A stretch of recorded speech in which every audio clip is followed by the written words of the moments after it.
Hi guys, നമസ്കാരം. എല്ലാവർക്കും നമ്മുടെ മറ്റൊരു പുതിയ വീഡിയോയിലേക്ക് വീണ്ടും സ്വാഗതം. ഇന്നത്തെ വീഡിയോയിൽ നമ്മൾ ഡെയിലി ഉപയോഗിക്കുന്ന ഒരു ഐറ്റം വെച്ചിട്ട് നമ്മൾ സ്ഥിരം ചെയ്യുന്ന കാര്യങ്ങളല്ലാതെ കുറേ നല്ല യൂസ്ഫുള്ളായ ടിപ്സുകൾ കാണിച്ചു തരാൻ പോവാണ്. കുറച്ച് പേര് കമന്റിൽ ചോദിച്ചായിരുന്നു. ആ സംശയം ചോദിച്ച ആളുകൾക്ക് ഉപയോഗപ്പെടുന്ന നല്ല ടിപ്സുകളാണ് ഇന്നത്തെ വീഡിയോയിൽ കാണിക്കാൻ പോകുന്നത്. തീർച്ചയായിട്ടും നിങ്ങൾ വീഡിയോ കാണാം. നിങ്ങൾക്ക് യൂസ്ഫുൾ ആണ് തോന്നുകയാണെങ്കിൽ ഒന്ന് ട്രൈ ചെയ്ത് നോക്കുക. അപ്പോൾ എന്തൊക്കെയാണ് ഇന്നത്തെ വെറൈറ്റി ടിപ്സുകൾ നോക്കാം. വീഡിയോ ഇഷ്ടമാണെങ്കിൽ ഒന്ന് ലൈക്ക് ചെയ്ത് ഷെയർ ചെയ്യുക, കമന്റ് ചെയ്യുക, സബ്സ്ക്രൈബ് ചെയ്യാം കേട്ടോ. നേരിട്ട് വീഡിയോയിലോട്ട് കിടക്കാം. അപ്പോൾ ഫ്രണ്ട്സ്, ഞാൻ ഇൻട്രോയില് പറഞ്ഞതുപോലെ എല്ലാവരും ഡെയിലി ഉപയോഗിക്കുന്ന ഒരു ഐറ്റമാണ് ഉപ്പ്. നമ്മൾക്ക് ഉപയോഗപ്പെടുന്ന അടിപൊളി ടിപ്സുകൾ നമുക്ക് കാണാം. ഓരോന്നായിട്ട് നമുക്ക് നോക്കാം. ഞാനൊരു പാത്രത്തിൽ കുറച്ച് ഉപ്പ് എടുത്തിട്ടുണ്ട്. നമ്മുടെ ഫസ്റ്റ് ടിപ്പ് മലയാളികൾ ഏറ്റവും കൂടുതൽ ഉപയോഗിക്കുന്ന ഐറ്റമാണ് ഇപ്പോൾ ഇത്. ഗോതമ്പ് പൊടിയാണ്. അപ്പോൾ ഞാനിവിടെ ഗോതമ്പ് പൊടിയാണ് എടുക്കുന്നത്. നിങ്ങൾക്ക് ഏതുതരം പൊടികളിലും ഈ ഒരു ടിപ്പ് ഉപയോഗിക്കാം. അരിപ്പൊടി, റവ, കൂടാതെ മുളക് പൊടി, മല്ലിപ്പൊടി, ഏതിലും നമുക്ക് ഈ ഒരു ടിപ്പ് ഉപയോഗിക്കാൻ പറ്റുന്നതാണ്. ഏറ്റവും പെട്ടെന്ന് ബാഡ് സ്മെല്ല്, അതായത് പൂപ്പൽ വരാൻ സാധ്യതയുള്ളതാണ് ഗോതമ്പ് മാവ് എന്ന് പറയുന്നത്. അപ്പോൾ ഗോതമ്പ് മാവ് നമ്മൾ കുറച്ച് കൂടുതൽ വാങ്ങി സൂക്ഷിക്കുന്നവരുണ്ടെങ്കിൽ തീർച്ചയായിട്ടും ഒരു കാര്യം ചെയ്യാം. കുറച്ച് ഒരു ചെറിയൊരു ക്വാണ്ടിറ്റി, ഒരു 1/2 ടേബിൾ സ്പൂൺ ഉപ്പ് എടുത്തതിന് ശേഷം നന്നായിട്ടൊന്ന് മിക്സ് ചെയ്യുക. ഇതുപോലെ ചെയ്ത് വെക്കുകയാണെങ്കിൽ ഗോതമ്പ് പൊടിയിലുണ്ടാവുന്ന ആ ബാഡ് സ്മെല്ലും കൂടാതെ പൂപ്പൽ വരാതെയും നമുക്ക് കുറേ കാലം സൂക്ഷിക്കാൻ പറ്റുന്നതാണ്. പിന്നെ അതിൻ്റെ അടുത്തൊരു പ്രശ്നം എന്ന് പറഞ്ഞു കഴിഞ്ഞാൽ ഗോതമ്പ് പൊടി പെട്ടെന്ന് കട്ടി പിടിക്കുന്നതാണ്. ആ ഒരു പ്രശ്നം ഒഴിവാക്കുന്നതിനും ഈ ഉപ്പ് വളരെ ഉപകാരപ്പെടുന്നതാണ്. ക്വാണ്ടിറ്റി കൂടുതലാണെങ്കിൽ നിങ്ങൾക്ക് ഉപ്പിൻ്റെ അളവ് ചെറുതായിട്ടൊന്ന് കൂട്ടുക. എത്ര കാലം വേണമെങ്കിലും എവിടെ വേണമെങ്കിലും സൂക്ഷിക്കാൻ പറ്റും. യാതൊരു പ്രശ്നങ്ങളും ഉണ്ടാവില്ല. ഇനി നമ്മൾക്ക് എല്ലാവർക്കും ഉപയോഗപ്പെടുന്ന അടുത്തൊരു സിമ്പിൾ ടിപ്പാണ്. ദിവസവും ഉപയോഗിക്കുന്ന ഒരു സാധനമാണ് തക്കാളി. തക്കാളിക്ക് ഉണ്ടാകുന്ന മെയിൻ ഒരു പ്രശ്നം എന്ന് പറഞ്ഞു കഴിഞ്ഞാൽ നമ്മൾ പച്ചക്കറികളിൽ ഏറ്റവും പെട്ടെന്ന് ചേർത്തിയാവുന്ന ഒരു ഐറ്റമാണ്. അപ്പോൾ തക്കാളി വാങ്ങി സൂക്ഷിക്കുന്നവർ ഈ ഒരു രീതി ചെയ്യുകയാണെങ്കിൽ സാധാ സൂക്ഷിക്കുന്നതിനേക്കാളും ഇരട്ടി സമയം കേടുകൂടാതെ സൂക്ഷിക്കാൻ പറ്റും. വളരെ സിമ്പിളാണ്. നമ്മൾ തക്കാളി എടുത്ത് നല്ല രീതിയിൽ ഒന്ന് കഴുകിയതിന് ശേഷം, എപ്പോഴും പച്ചക്കറി വാങ്ങിയ മാക്സിമം കഴുകാൻ പറ്റുന്ന പച്ചക്കറികളെല്ലാം കഴുകി സൂക്ഷിക്കുക. അതിനുശേഷം ഉപ്പ് എടുത്തിട്ട് എല്ലാ ഭാഗത്തും ഒന്ന് പുരട്ടി കൊടുക്കാം. ഒരുപാട് ക്വാണ്ടിറ്റിൻ്റെ ആവശ്യമില്ല. ഇതുപോലെ നിങ്ങൾ സൂക്ഷിച്ച് വെക്കുകയാണെങ്കിൽ, നിങ്ങൾ ഫ്രിഡ്ജിൽ വെക്കാം, വേണമെങ്കിൽ പുറത്ത് വെക്കാം, എവിടെയാണെങ്കിലും ഈ ഒരു രീതിയിൽ സൂക്ഷിച്ച് വെക്കുകയാണെങ്കിൽ തക്കാളി പെട്ടെന്ന് ചീഞ്ഞു പോകുന്നത് ഇല്ലാതാക്കാൻ പറ്റും. കൂടാതെ ഈച്ചയുടെയും പ്രാണികളുടെയും ശല്യം ഇല്ലാതെയും നമുക്ക് പച്ചക്കറി സൂക്ഷിക്കാൻ പറ്റും. അപ്പോൾ വളരെ സിമ്പിളാണ്. ഒരുപാട് ബുദ്ധിമുട്ടില്ല, ഒരുപാട് ചിലവില്ല. അപ്പോൾ ഇനിയിപ്പോൾ നിങ്ങൾ 3-4 കിലോ തക്കാളിയൊക്കെ വാങ്ങി സൂക്ഷിക്കുകയാണെങ്കിൽ തീർച്ചയായിട്ടും കംപ്ലൈൻറ്റ് ഇല്ലാതെ ഉപയോഗിക്കാൻ പറ്റും. ഇനി കുറച്ച് എക്സ്പെൻസീവായ ഒരു ഐറ്റമാണ് കാണിക്കാൻ പോകുന്നത്. മലയാളികൾ ഏറ്റവും കൂടുതൽ ഉപയോഗിക്കുന്ന ഒരു ഐറ്റമാണ് വെളിച്ചെണ്ണ. അപ്പോൾ ഉപ്പ് നമ്മൾ ഡെയിലി ഉപയോഗിക്കുന്ന പോലെ തന്നെ എന്നും നമ്മൾ ഉപയോഗിക്കുന്ന ഒരു സാധനമാണ് വെളിച്ചെണ്ണ. അപ്പോൾ ഇനി മുതൽ നമ്മൾ ഡെയിലി ഉപയോഗിക്കുന്ന വെളിച്ചെണ്ണയാണെങ്കിലും അല്ലാതെ സൂക്ഷിച്ച് വയ്ക്കുന്ന വെളിച്ചെണ്ണയാണെങ്കിലും നിങ്ങൾക്ക് ഈ ഒരു ടിപ്പ് ചെയ്തെടുക്കാൻ പറ്റും. ഒരു കുറച്ച് ദിവസം കഴിഞ്ഞ് കഴിഞ്ഞാൽ എത്ര നല്ല ക്വാളിറ്റി എണ്ണയാണെങ്കിലും ഒരു ചിക്ക് മണം വരും. അതായത് ഒരു പ്രത്യേക ഒരു ബാഡ് സ്മെല്ലുണ്ട്. അപ്പോൾ അത് വെളിച്ചെണ്ണ ഉപയോഗിക്കുന്നവർക്ക് ആ സ്മെല്ല് അറിയുന്നതാണ്. ഓരോ നാട്ടിൽ ഓരോ പേരായിരിക്കും പറയുന്നത്. അപ്പോൾ അതിന് നമ്മൾ മെയിനായിട്ട് ചെയ്യുന്ന ഒരു ടിപ്പ് എന്ന് പറഞ്ഞു കഴിഞ്ഞാൽ കുരുമുളക് ഇടാറുണ്ട്. പക്ഷേ കുരുമുളക് നല്ല വിലയുള്ള ഒരു ഐറ്റം ആയതുകൊണ്ട് നമുക്കതിന് പകരമായിട്ട് ഉപയോഗിക്കാൻ പറ്റുന്ന ഒരു കാര്യമാണ് ഇതുപോലെ ഒരു നുള്ള് ഉപ്പ് വെളിച്ചെണ്ണയിലോട്ട് ഇട്ട് വയ്ക്കുക. വേറെ ഒന്നും ചെയ്യേണ്ട കാര്യമില്ല. ക്ലോസ് ചെയ്യുക. ഡെയിലി നമുക്ക് ഉപയോഗിക്കാം. അതുപോലെ തന്നെ ഉപയോഗിക്കാത്ത വെളിച്ചെണ്ണയാണെങ്കിലും നിങ്ങൾ ഇതുപോലെ സൂക്ഷിച്ചു കഴിഞ്ഞാൽ കാലങ്ങളോളം നമുക്ക് വെളിച്ചെണ്ണ ചിക്കുമണമില്ലാതെ ഫ്രഷ് ആയിട്ട് ഉപയോഗിക്കാൻ പറ്റും. ആ മണം വന്നു കഴിഞ്ഞാൽ നമ്മൾ ഏത് തരം ഐറ്റംസ് ഉണ്ടാക്കിയാലും ആ ഒരു മണം എല്ലാ ഫുഡിലും ഉണ്ടാവും. അപ്പോൾ തീർച്ചയായിട്ടും വെളിച്ചെണ്ണ വളരെ വില കൂടിയ ഒരു സാധനമാണ്. അപ്പോൾ വാങ്ങി സൂക്ഷിക്കുന്നവർ ഇനി മുതൽ ഈ ഒരു ടിപ്പ്, മറ്റുള്ള ടിപ്പൊക്കെ ട്രൈ ചെയ്തിട്ടുണ്ടെങ്കിൽ ഇതും കൂടി ഒന്ന് പരീക്ഷിച്ച് നോക്കുക. വളരെ യൂസ്ഫുള്ളായ എഫക്റ്റീവായ ഒരു ടിപ്പാണ്. ഇനി നമ്മൾ കാണിക്കാൻ പോകുന്നത് വളരെ വ്യത്യസ്തമായ ഒരു ടിപ്പാണ്. ഓപ്പോസിറ്റ് ടേസ്റ്റുള്ള 2 ഐറ്റമാണ് ഉപ്പും പഞ്ചസാരയും. എത്രയൊക്കെ നല്ല ടൈറ്റനിങ് ആയിട്ടുള്ള പാത്രത്തിൽ വെച്ചാലും ഉറുമ്പ് ശല്യം ഉണ്ടാവും. അപ്പോൾ അത് ഒഴിവാക്കാൻ നമുക്ക് ഉപ്പ് ഉപയോഗിക്കാവുന്നതാണ്.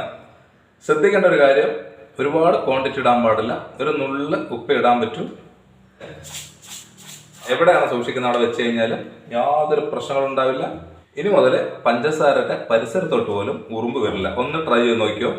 എല്ലാ വീടുകളിലും ഉപയോഗിക്കുന്ന ഒരു ഐറ്റമാണ് കാസറോള്. അപ്പോൾ ബ്രേക്ക്ഫാസ്റ്റ് ആണെങ്കിലും ചോറാണെങ്കിലും എന്ത് സാധനങ്ങൾ വേണമെങ്കിലും നമുക്കിത് 8-9 മണിക്കൂർ യാതൊരു കംപ്ലൈൻറ്റും ഇല്ലാതെ ആ നല്ല ചൂടോടെ ഉപയോഗിക്കാൻ പറ്റും. പക്ഷെ ഇതിന് മെയിനായിട്ടുള്ളൊരു പ്രശ്നം എന്ന് പറഞ്ഞു കഴിഞ്ഞാൽ ഉപയോഗിക്കാതെ നമ്മളിപ്പോൾ എത്ര നന്നായിട്ട് വാഷ് ചെയ്താലും ഉപയോഗിക്കാതെ വെച്ച് കഴിഞ്ഞാൽ നമ്മൾ ഈ മൂടി തുറക്കുന്ന സമയത്ത് നല്ല രീതിയിൽ സ്മെല്ല് ഉണ്ടാവും. എയർ ടൈറ്റനിങ് ആയിട്ടുള്ള പാത്രങ്ങൾക്ക് എല്ലാത്തിലും ഉള്ള വിഷയമാണ്. ഇതുപോലെ ഉള്ള കാര്യങ്ങൾക്ക് നമുക്ക് പലതരം ടിപ്പുകൾ ഉപയോഗിക്കാറുണ്ട്. ഇതുപോലെ ഉപ്പ് വെച്ച് ഈസി ആയിട്ട് പരിഹരിക്കാം. അപ്പോൾ ഇത്ര വലിയ ക്വാണ്ടിറ്റി വേണ്ട, ഞാൻ വീഡിയോ കാണിക്കുന്നതിന് വേണ്ടി എടുത്തത് മാത്രമല്ല കേട്ടോ. ചെറിയൊരു ക്വാണ്ടിറ്റി ഉപ്പ്, അതായത് ഒരു ടേബിൾ സ്പൂൺ ഉപ്പ് ധാരാളമായിരിക്കും. ഇതുപോലെ വെച്ചതിന് ശേഷം പിന്നീട് തുറക്കുന്ന സമയത്ത് നമുക്ക് ഇതിനകത്ത് സ്മെല്ല് ഉണ്ടാവില്ല. അപ്പോൾ ഇത് പൊതുവെ ഒട്ടുമിക്ക പേരും പരീക്ഷിക്കുന്ന ഒരു ടിപ്പാണ്. അറിയാത്തവരാരെങ്കിലും ഉണ്ടെങ്കിൽ ട്രൈ ചെയ്ത് നോക്കിക്കോ, വളരെ യൂസ്ഫുൾ ആണ്. എയർ കിടക്കാത്ത ഏത് പാത്രങ്ങളാണെങ്കിലും നമുക്ക് ഇതുപോലെ ചെയ്തു വെച്ച് കഴിഞ്ഞാൽ അതിനകത്തുണ്ടാവുന്ന ബാഡ് സ്മെല്ല് ഈസി ആയിട്ട് മാറ്റാൻ പറ്റും. ഇനി അടുത്ത വെരി വെരി ഇമ്പോർട്ടൻറ്റ് ടിപ്പാണ് കാണിച്ചു തരാൻ പോകുന്നത്. ഇതുപോലെ കത്രിക, നെയിൽ കട്ടർ ഒക്കെ മൂർച്ച കുറഞ്ഞു കഴിഞ്ഞാൽ അത് മൂർച്ച കൂട്ടാൻ വേണ്ടിയിട്ട് വേറെ പല രീതികളും ഉപയോഗിക്കാറുണ്ട്. അപ്പോൾ ഇത്രയും സിമ്പിളായിട്ടൊരു സൊല്യൂഷൻ ഉണ്ടാവില്ല. അപ്പോൾ ഇനി മുതൽ നിങ്ങൾക്ക് തീർച്ചയായിട്ടും ഈ ഒരു രീതിയെ പരീക്ഷിക്കാവുന്നതാണ്. അപ്പോൾ കത്രികയൊക്കെ ആണെങ്കിൽ മൂർച്ച കുറഞ്ഞാൽ നമുക്ക് പല രീതിയിൽ ചെയ്യാൻ പറ്റും. പക്ഷേ നെയിൽ കട്ടർ ആണെങ്കിൽ നമുക്ക് വളരെ റിസ്ക് ആണ്. കാരണം അത്രയും ചെറിയൊരു പോർഷനാണ്. എങ്ങനെ ചെയ്താലും മൂർച്ച കൂട്ടാന്ന് പറഞ്ഞാൽ വളരെ ബുദ്ധിമുട്ടായിരിക്കും. പഴയ നെയിൽ കട്ടറൊക്കെ ഉണ്ടെങ്കിൽ മൂർച്ച കുറവാണെങ്കിൽ നമുക്കിതാ ഉപ്പിൽ ഇതുപോലെ കുറച്ച് തവണ ആക്കി കഴിഞ്ഞാൽ നമുക്ക് നല്ല രീതിയിൽ മൂർച്ച കൂട്ടാൻ പറ്റും. കത്രികയും നമുക്ക് ഇതേ ഒരു രീതിയിൽ ചെയ്ത് കഴിഞ്ഞാൽ മൂർച്ച കൂട്ടാൻ പറ്റുന്നതാണ് കേട്ടോ. അപ്പോൾ ഇതിന് വേറെ വഴിയൊന്നും നിങ്ങൾ നോക്കേണ്ട യാതൊരു കാര്യമില്ല. അപ്പോൾ ഇതുപോലെ ചെറിയ കത്രി എന്നല്ല, നമുക്ക് ഏത് തരം കത്രികളാണെങ്കിലും, ഇപ്പോൾ ടൈലറിങ്ങിനൊക്കെ ഉപയോഗിക്കുന്ന കത്രികളാണെങ്കിലും നമ്മൾക്ക് ഈ രീതിയിൽ മൂർച്ച കൂട്ടാം. അപ്പോൾ ഇനി നിങ്ങൾക്ക് ഇമ്പോർട്ടൻ്റ് ആയ അടുത്ത വളരെ യൂസ്ഫുൾ ആയ ടിപ്പാണ്. ഒരുപാട് പേര് ചോദിച്ചൊരു ടിപ്പും കൂടിയാണ്. നമുക്കിതുപോലെ ഫ്രിഡ്ജിൽ നോൺ വെജ് ഒക്കെ സൂക്ഷിക്കുകയാണെങ്കിൽ ഫ്രിഡ്ജിനകത്തും ആ ഒരു സ്മെല്ല് വരാനുള്ള സാധ്യതയുണ്ട്. കൂടാതെ നോൺ വെജ് കറികളൊക്കെ ആണെങ്കിൽ, പ്രത്യേകിച്ച് മീൻ കറിയൊക്കെ ആണെങ്കിൽ നല്ല രീതിയിൽ സ്മെല്ല് ഉണ്ടാവും. അതുകൂടാതെ തന്നെ നമ്മൾ പല ഐറ്റംസും വെക്കുന്നതാണ്. പാല്, തൈര് തുടങ്ങിയ സാധനങ്ങളൊക്കെ സൂക്ഷിക്കുന്നുണ്ട്. എല്ലാത്തിൻ്റെയും കൂടെ ഒരു മിക്സ് ആയിട്ടൊരു സ്മെല്ല് ഉണ്ടാവും. ഫ്രിഡ്ജിൻ്റെ അകത്തുള്ള ബാഡ് സ്മെല്ല് ഈസി ആയിട്ട് മാറ്റാൻ പറ്റുക എന്നുള്ളത്. അതിന് ഏറ്റവും ചിലവ് കുറഞ്ഞ രീതി എന്ന് പറഞ്ഞു കഴിഞ്ഞാൽ നമുക്ക് ഇതുപോലെ ഉപ്പ് വെച്ച് ചെയ്യാൻ പറ്റുന്നതാണ്. ഒരു ചെറിയൊരു പാത്രത്തിൽ ഉപ്പ് ഇതുപോലെ സൂക്ഷിക്കുക. ഉപ്പിന് യാതൊരു കംപ്ലൈൻറ്റും ഇല്ലാത്തതുകൊണ്ട് നമുക്ക് ഒരു തവണ ചെയ്ത് കഴിഞ്ഞാൽ കുറേ കാലം ഉപയോഗിക്കാൻ പറ്റും. അപ്പോൾ നിങ്ങൾ ഈ ഒരു രീതിയിൽ ചെയ്യാത്തവരുണ്ടെങ്കിൽ തീർച്ചയായിട്ടും ഒന്ന് ചെയ്ത് നോക്കുക. 100% റിസൾട്ട് കിട്ടുന്ന ഒരു ടിപ്പാണ്. ഇനി ഏത് സാധനങ്ങൾ വേണമെങ്കിലും നിങ്ങൾക്ക് ഫ്രിഡ്ജിനകത്ത് സൂക്ഷിക്കാം. യാതൊരു സ്മെല്ലും ഉണ്ടാവില്ല. കാരണം ബാഡ് സ്മെല്ല് പെട്ടെന്ന് അബ്സോർബ് ചെയ്യുന്ന ഒരു ഐറ്റമാണ് ഉപ്പെന്ന് പറയുന്നത്. അതുപോലെ തന്നെയാണ് ബേക്കിംഗ് സോഡ. പക്ഷേ ബേക്കിംഗ് സോഡ എന്ന് പറഞ്ഞാൽ എല്ലാവരുടെ വീട്ടിലും ഉണ്ടാവണമെന്നില്ല. സ്റ്റോക്ക് ഉണ്ടെങ്കിൽ നിങ്ങൾക്ക് അത് ഉപയോഗിക്കാം. അല്ലെങ്കിൽ ഏറ്റവും നല്ല ഓപ്ഷൻ എന്ന് പറഞ്ഞു കഴിഞ്ഞാൽ ഉപ്പ് തന്നെയാണ്. ഇനി പൊതുവെ എല്ലാവരും ചെയ്യുന്ന ഒരു ടിപ്പാണ്. ജോലിക്ക് പോകുന്ന ആളുകൾക്ക് എല്ലാവർക്കും വളരെ ബുദ്ധിമുട്ടാണ് ഈ തേങ്ങ ചിരകുക എന്നുള്ളത്. നമ്മൾ ഒഴിവുള്ള സമയത്ത് ഇതുപോലെ നാളികേരം ചിരകി നമ്മൾ ഫ്രിഡ്ജിലൊക്കെയാണ് സൂക്ഷിക്കാറുള്ളത്. പക്ഷേ ഫ്രിഡ്ജിലാണെങ്കിൽ നമ്മൾ 2 ദിവസം കഴിഞ്ഞ് കഴിഞ്ഞാൽ കളർ വ്യത്യാസമുണ്ട്. ഒരു മഞ്ഞ കളറാവും. കാരണം അത് പെട്ടെന്ന് ചീത്തയാവുന്ന ഒരു ഐറ്റം കൂടിയാണ്. കാരണം ചിരവി കഴിഞ്ഞാൽ നമുക്ക് ഒരുപാട് ദിവസം സൂക്ഷിക്കാൻ പറ്റില്ല. നല്ല രീതിയിൽ സ്മെല്ല് വരും. ആ ഒരു പ്രശ്നത്തിന് ഒരു നുള്ളു ഉപ്പുണ്ടെങ്കിൽ ഇതുപോലെ ഒന്ന് ഇട്ട് കൊടുക്കുക. നമ്മൾ 2 ദിവസമാണ് സൂക്ഷിക്കുന്നതെങ്കിൽ തീർച്ചയായിട്ടും നിങ്ങൾ ഇതുപോലെ ചെയ്ത് വയ്ക്കുകയാണെങ്കിൽ 4-5 ദിവസം വരെ നാളികേരം ഫ്രഷായിട്ട് നമുക്ക് ഉപയോഗിക്കാൻ പറ്റും. അപ്പോൾ ഇനി ജോലിക്ക് പോകുന്നവരെല്ലാം കുറച്ച് ക്വാണ്ടിറ്റി കൂടുതൽ ചിരകി വെച്ച് കഴിഞ്ഞാൽ ഒരാഴ്ചയിൽ നമുക്ക് ഈസി ആയിട്ട് ഉപയോഗിക്കാൻ പറ്റും. അപ്പോൾ അതിനുശേഷം നിങ്ങൾ ഫ്രിഡ്ജിൽ സാധാ സൂക്ഷിക്കുന്ന പോലെ വെച്ചാൽ മതി. കുറച്ച് പേര് ചോദിച്ചൊരു കാര്യമാണ്, നമ്മൾ ചോറ് വെക്കുന്ന സമയത്ത് നമ്മൾ ലേറ്റായി കഴിഞ്ഞാൽ ചോറ് നല്ല രീതിയിൽ വെന്ത് ഒട്ടാനുള്ള സാധ്യതയുണ്ട്.